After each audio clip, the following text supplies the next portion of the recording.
நம்ம பார்த்தீங்கன்னா கிவ்அவே பண்ண போகிறோம். என்னென்னு பார்த்தீங்கன்னா அந்த டார்க் ஃபேண்டசி பிஸ்கெட் தான் நம்ம கிவ்அவே பண்ண போகிறோம்.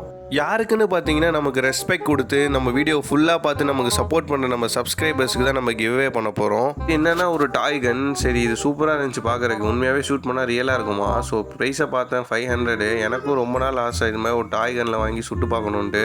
என்ன பண்ணுறது, நம்ம வயசுக்கு இதை வச்சு விளையாட முடியாதுன்னு சரி அப்படியே வச்சுட்டு வந்துட்டேன். இது பார்த்தீங்கன்னா ஒரு சொட்டை பொம்மை. இது பாருங்கள், மண்டை வழுக்கையாக இருக்குது. சரி, இந்த சொட்டை பொம்மையோட ரேட் எவ்வளோன்னு பார்த்தா இதோட ரேட்டு பார்த்தீங்கன்னா 600. எப்பா எல்லாமே காஸ்ட்லியாக இருக்குன்னு இதையும் அங்கேயே வச்சுட்டு வந்துட்டேன். பட் உண்மை என்னென்னு பார்த்தீங்கன்னா அதுக்கு மேலே ஒரு கேப் கவர் ஆகிருக்கு. நான் அதை பார்க்கல, அதை கவனிக்காமல் விட்டுட்டேன். மிச்ச பொம்மையை பார்க்குறப்ப தான் அது தெரிஞ்சிச்சு அது மேலே ஒரு கேப் கவர் ஆகி செம்ம க்யூட்டாக இருந்துச்சு. இந்த பார்பிகள் தான் ரொம்ப சீப்பாக இருந்துச்சு. ஆனால் ஒன்றா பண்ணுறது, இதை வச்சு நம்மளால் விளையாட முடியாது. வீடியோக்கெலாம் வியூஸ் அதிகமாக போகுது தவிர சப்ஸ்கிரைப் யாரும் பண்ண மாட்டேங்கிறீங்க. அதே மாதிரி லைக் பண்ண மாட்டேங்கிறீங்க. நீங்கள் லைக்கும் சப்ஸ்கிரைபும் பண்ணுங்கள். நெக்ஸ்ட் வீடியோவில் கிவ்அவே பற்றி டீட்டெயிலாக சொல்கிறேன்.